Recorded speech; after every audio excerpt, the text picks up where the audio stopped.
Güneş doğar ama şafkı vurmaz Diyarbakır zindanlarına. Benden selam edin Elbistan Nurhak dağlarına. Sevdam dağlarda gezer kızıl güller içinde. Sevdamı zapt eder mi bağlasalar zincirle. İlon dağlarda gezer kızıl güller içinde. Halkımı zapt eder mi bağlasalar zincirle. Bağlasalar zincirle.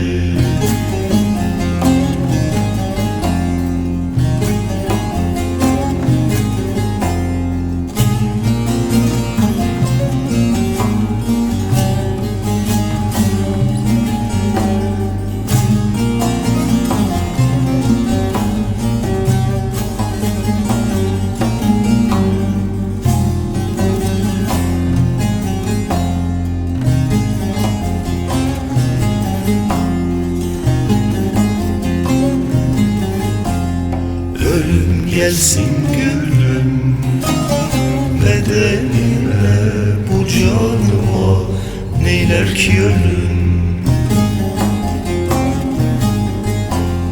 Mutlak her gecenin sabahı var, bekle gülüm.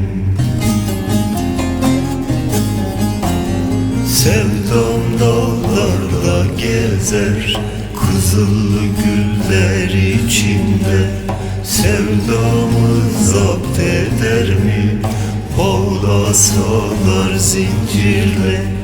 İbom dağlarda gezer kızıl güller içinde. Halkımı zapt eder mi bağlasalar zincirle. Bağlasalar zincirle.